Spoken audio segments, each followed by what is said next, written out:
Welcome to the Sugar and Napalm Podcast. Join us as we explore the sweet and explosive world of human connections. Here is your host, Sandy. Welcome to the very first episode of the Sugar and Napalm Podcast. We're going to embark on our maiden voyage of self-discovery and introspection.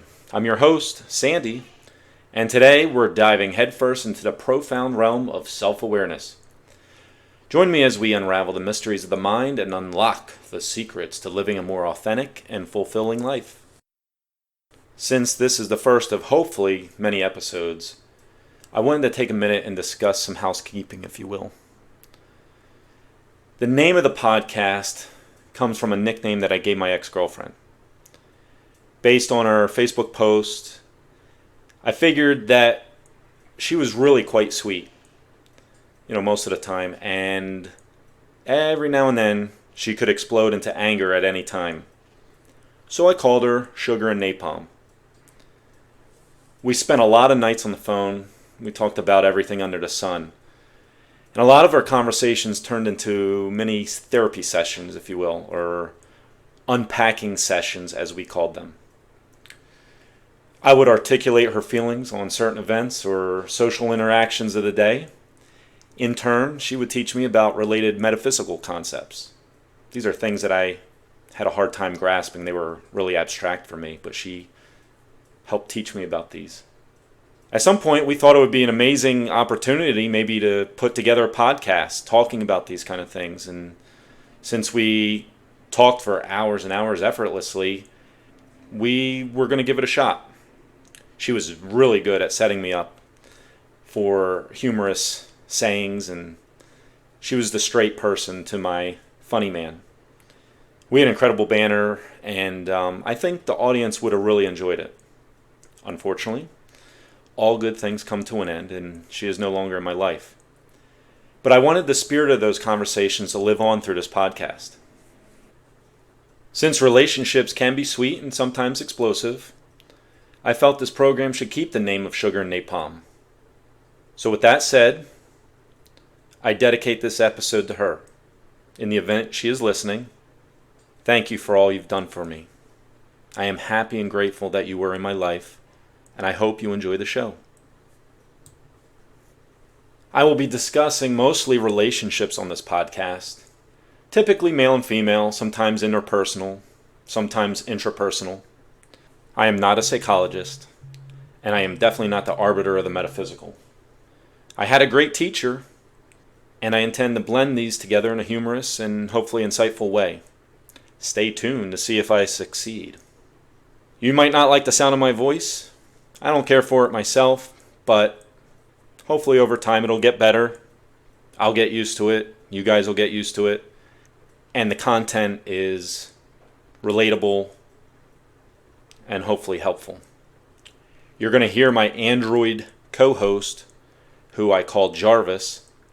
He's going to introduce the show, as you already heard, and sometimes he's going to read quotes or social media posts that help move the podcast along.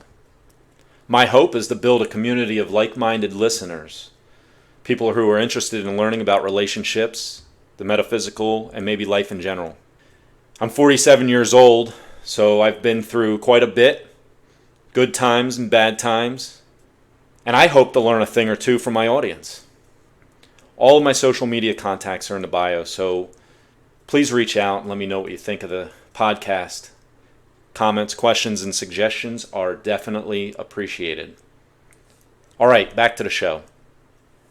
What is self-awareness, and why does it matter?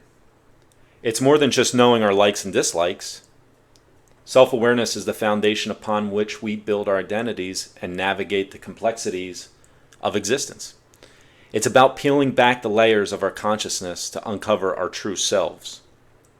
Jarvis, can you please read the quote by esteemed psychologist Jordan Peterson? You need to know yourself, your goals, and your values to live a meaningful life. Basically what he's saying is you need direction. To become self-aware, you need to know what your purpose is. How are you going to make a dent, albeit big or small, in the universe? What will you be remembered for? What gets you out of bed in the morning? To answer these questions, it requires deep introspection, and self-awareness. All right, let's explore the transformative power of self-awareness through real-life examples.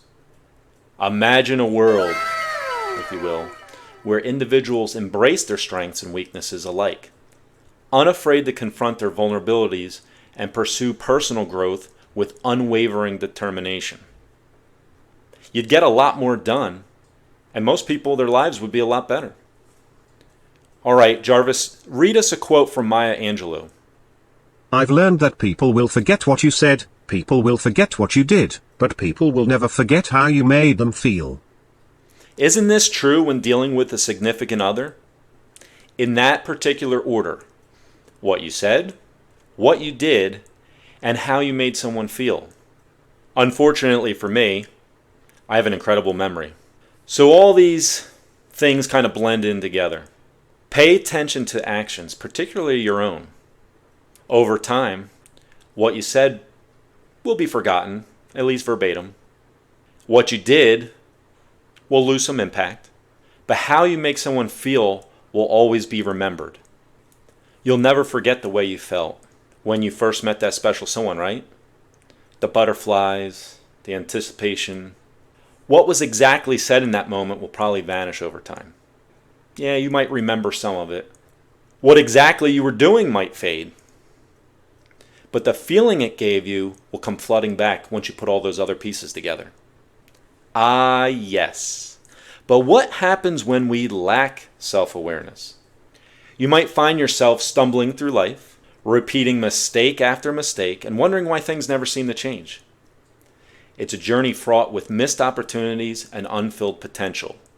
Ask me how I know. Jarvis, we got one more quote. Can you please read this? This is from Socrates, or Socrates if you're familiar with Bill and Ted's Excellent Adventure. The unexamined life is not worth living. Sometimes boring is good. It keeps you out of trouble. You put your head down, you do what you have to do. Mundane. Humdrum. Without self-awareness, you might not be able to improve, and at the end of the day, we should all strive to be at least 1% better than we were the previous day. I like to say, if you're not growing, you're dying. Without self-awareness, you're not going to have the internal cognitive foresight to understand this. Have you ever lived with somebody who bangs around the kitchen while everyone is asleep, opening and slamming cabinet doors at 1 a.m? They have no regard for anyone but themselves. Here's another example. I'm sure you've been on the highway where there's this one particular driver that just weaves in and out of traffic, never uses a signal, and they act as if they're the only ones on the road. This is an extreme lack of self-awareness, and it can permeate into other facets of somebody's life. It gets into their work and ultimately their relationships, and all these things suffer because of it. So that's it. That's my little spin on self-awareness. Embrace the path ahead with an open heart and a curious mind, because each step we take brings us closer to the truth of who we are and the boundless possibilities that await. It's important to note that self-awareness is not something that you just pick up after you read a meme on Facebook or listen to a podcast like this. It takes diligent inner work to develop and takes even longer to practice. Okay. I think that about wraps up the first episode. I hope you enjoyed it. If you did, stay tuned for future episodes of the Sugar and Napalm Podcast, where we will continue to explore the depths of the human experience. Next time, we will discuss neuroplasticity. Try and say that 3 times fast. Thanks a lot for listening. See you on the flip side. Tune in every Thursday for a unique journey that is both entertaining and enlightening. The Sugar and Napalm Podcast. Available on Spotify, Apple, and Google. Remember, life is messy, and tomorrow is a new day.